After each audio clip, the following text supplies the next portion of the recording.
Baba, katika jina la Yesu Kristo wa Nazareti, mwana Mungu aliye hai, ninasema asante Bwana kwa ajili ya Roho yako Mtakatifu. Bwana, ninaomba ukaniongoze ninapokwenda kusema maneno haya, na kusihi Mfalme amani, yasiwe ni maneno yangu, yakawe ni maneno yako Bwana. Katika jina la Yesu Kristo nimeomba na kuamini, amen. Ndugu msikilizaji, kwanza namshukuru Mungu kwa nafasi hii alionipa. Namshukuru Mungu kwa kibali na neema hii alionipa. Pia nashukuru kwa ajili ya kibali hichi, kibali chenu kukunisikiliza na kufuatilia. Mojawapo ya kitu ambacho tutakiongelea leo ni kuhusu nguvu za Roho Mtakatifu. Ili ujue nguvu za Roho Mtakatifu zinavyofanya kazi katika maisha ya watu, lazima kwanza umjue Roho Mtakatifu ni nani. Roho Mtakatifu ni nani? Roho Mtakatifu ni Mungu kamili, ni Yesu katika roho. Roho Mtakatifu ni Yesu mwenyewe tunavyomzungumzia. Ukisoma katika kitabu cha Yohana 1 mstari wa 1, Biblia inasema, hapo mwanzo kulikuwa kuna neno, naye neno alikuwa kwa Mungu, naye neno alikuwa Mungu. Neno alikuwa ni Yesu, na Yesu alikuwa katika umbile la rohoni, hakuwa katika umbile la mwilini. Ndio maana unasema, Biblia inasema ya kwamba vyote vilifanyika kwa huyo, wala pasipo yeye hakuna chochote ambacho kingefanyika. Kwa hiyo kwa kupitia Yesu vitu vyote vilifanyika, lakini Yesu alikuwa katika roho, mtumishi wa Mungu. Nisikilize. Mungu alipokuwa akitamka na iwe mianga mitatu, Yesu alikuwa anaumba, lakini Yesu alikuwa katika roho. Kilichofanyika ni nini? Mungu alishuka, ambaye ni Yesu, alishuka akaingia tumboni mwa Mariamu ili kupata mwili, akazaliwa kwa jinsi ya mwili. Kwa hiyo tunapomzungumzia Yesu tunamaanisha ni Roho Mtakatifu katika umbile la kimwili. Lakini tukimzungumzia Roho Mtakatifu tunamzungumzia Yesu umbile lake la roho. Na mwanadamu sio mwili, mwanadamu ni roho yenye nafsi inayoishi ndani ya mwili. Mwili ni kama nyumba. Kwa hiyo kwa kuwa Roho Mtakatifu alikuwa ni roho, aliamua kuingia ndani ya mwili ili apate namna ya kukamilisha kusudi lake. Kwa nini Roho Mtakatifu alivaa mwili akaja kuitwa kama Yesu? Kulikuwa kuna sababu nyingi za kimaandiko na sababu nyingi za kinabii ambazo zinaelezea.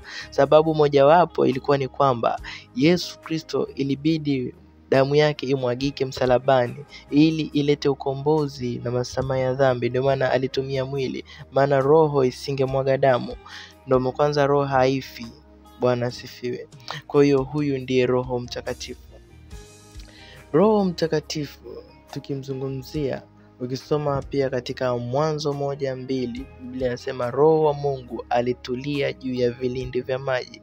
Tunaona Roho Mtakatifu ambaye ni Mungu, maana Mungu ni roho, na waabudu yeye imewapasa kumwabudu katika roho na kweli. Yohana 4:24. Tunaona Roho wa Mungu ametulia juu ya vilindi vya maji. Sasa hivi sisi tuna miili yetu ni hekalu la Roho Mtakatifu. Anatulia ndani yetu, anahitaji tu nafasi. Sasa tuende moja kwa moja, ndugu msikilizaji, katika somo letu ambalo linasema nguvu za Roho Mtakatifu. Je, ni nguvu gani iliyopo katika Roho Mtakatifu? Tufungue Biblia kitabu cha Mathayo sura ya 28. Kama unafuatilia au naandika, nitaenda taratibu kabisa. Fungua kitabu cha Mathayo sura ya 28 mstari ule wa 16. Tuone hapa nguvu gani iliyopo katika Roho Mtakatifu. Mstari wa 16 hadi wa 17.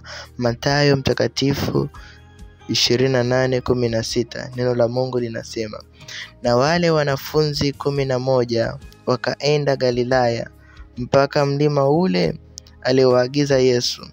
Nao walipomwona walimsujudia, lakini baadhi yao waliona shaka. Yesu akaja kwao akasema nao akawaambia, nimepewa mamlaka yote ya mbinguni na duniani. Nguvu mojawapo ya Roho Mtakatifu, nguvu ya Roho Mtakatifu ni nguvu ya mamlaka. Roho Mtakatifu ana mamlaka ya hapa duniani. ana mamlaka mbinguni. Maana Yesu anasema nimepewa mamlaka, na Roho Mtakatifu ni Yesu katika roho. Maana kuna watu wanamchukulia Roho Mtakatifu ni kama kitu kidogo, anasema Mungu ndo mkubwa, Yesu ndo anayefuatia, Roho Mtakatifu ni mdogo. No, Mungu ni roho ambaye ni Roho Mtakatifu, na Yesu ni Mungu katika umbile la kibinadamu. Hapo pasikuchanganye. Kwa hiyo Roho Mtakatifu ni Mungu huyo huyo. Bwana asifiwe sana. Kwa hiyo cha kwanza, nguvu ya Roho Mtakatifu ikikaa ndani yako inakupa mamlaka. Nguvu ya Roho Mtakatifu inakupa mamlaka ya kiroho, kuamuru mapepo, kufanya. Ndio maana Yesu aliposema amepewa mamlaka, aliwaamuru, aliambia enendeni ulimwenguni mkawafanye mataifa yote kwa wanafunzi, mkiwabatiza kwa jina la Baba, Mwana na Roho Mtakatifu.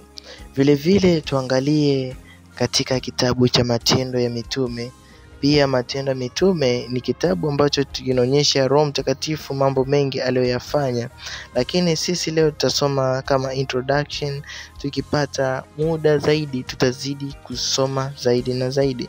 Ukisoma kitabu cha Matendo ya Mitume sura ile ya 19 kuanzia mstari wa kwanza, tuone neno la Mungu linasema: ikawa Apolo alipokuwa Korinto, Paulo akisha kupita kati ya nchi za juu, akafika Efeso, akakutana na wanafunzi kadha wa kadha huko. Akawauliza, je, mlimpokea Roho Mtakatifu mlipomwamini? Wakamjibu, hata kusikia kwamba kuna Roho Mtakatifu hatukusikia. Akawauliza, basi mlibatizwa ubatizo gani? Wakasema, kwa ubatizo wa Yohana. Paulo akasema, Yohana aliwabatiza kwa ubatizo wa toba.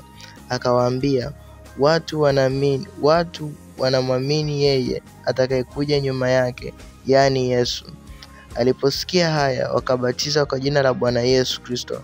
Na Paulo alipokwisha kuweka mikono juu yao, Roho Mtakatifu akaja juu yao, akaanza kunena kwa lugha, kutabiri, na jumla yao walikuwa wanaume 12. Kwa hiyo hapa tunaona nguvu ya Roho Mtakatifu. Roho Mtakatifu akija juu yako, maana hapa walikuwa wamebatizwa kweli, wamefanya kila kitu, lakini Roho Mtakatifu alipokuja juu yao yalibadilisha. Kwa nguvu ya Roho Mtakatifu inabadilisha maisha ya watu. Hao watu maisha yao yalibadilishwa. Tunaambia Roho Mtakatifu alikuja juu yao, wakaanza kunena kwa lugha. Kwa hiyo Roho Mtakatifu anakupa aina ya lugha, nguvu zake zinakamata kinywa, anakupa nguvu ya kuomba kwa lugha, anakupa nguvu ya kutabiri. Ukisoma Biblia inakuonyesha jinsi gani walivyofanya hivyo. Kwa hiyo Roho Mtakatifu hutuzalisha katika roho na kuufisha mwili. Kwa hiyo akija ndani yako ili akupe vitu, lazima uzaliwe katika roho, mwili wako ufishe. Roho Mtakatifu nguvu zake zinaondoa shaka, unakuwa sio mwoga. Roho Mtakatifu nguvu zake zikija kwako inakubadilisha. Tusome Matendo ya Mitume 9:1. Tuone neno la Bwana linasemaje, mtumishi wa Mungu.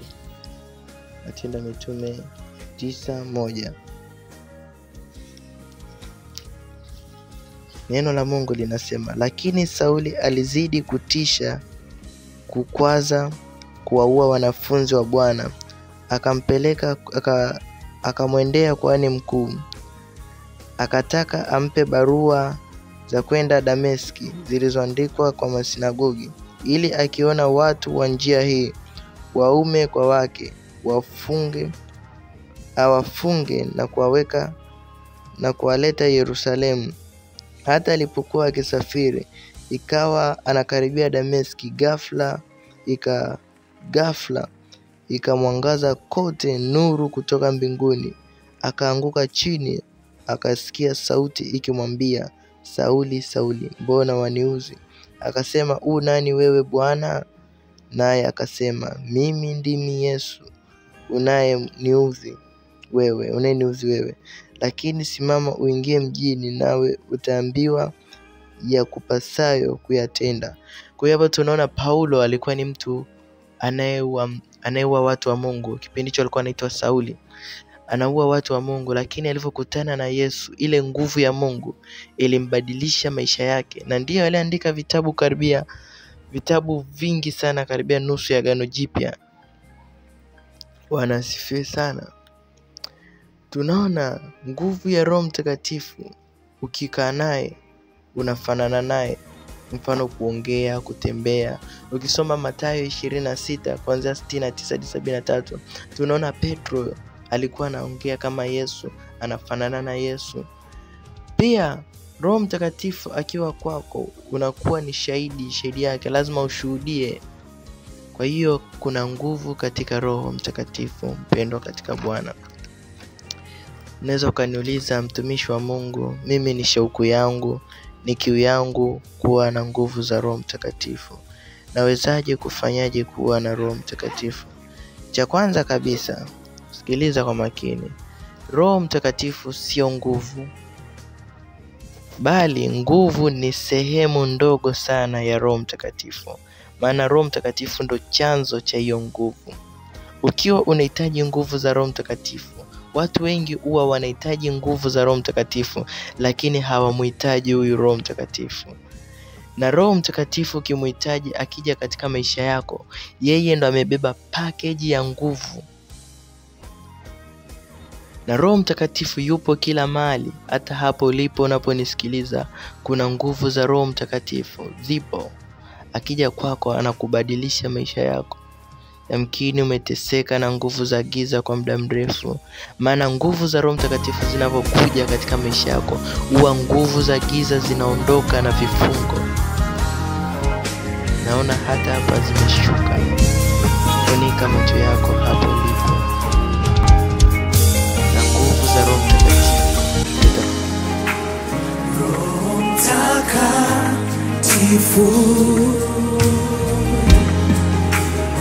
utujaze na nguvu zako,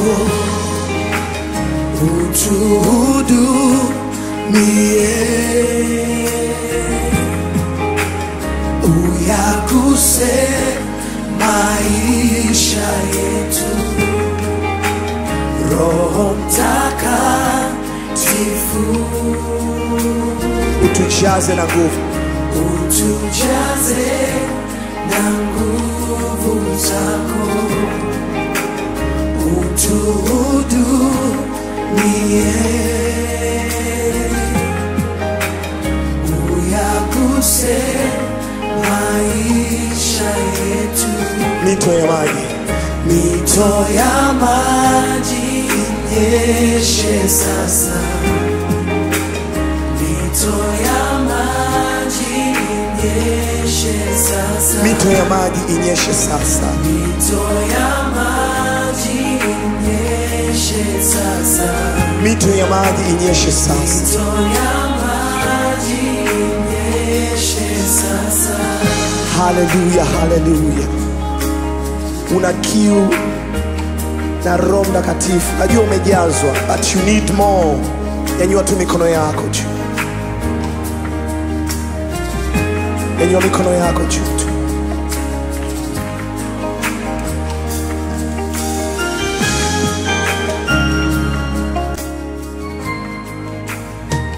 Roho Mtakatifu sema, Roho Mtakatifu, utujaze uwepo wako, utufurikie na utembee pamoja nasi Bwana.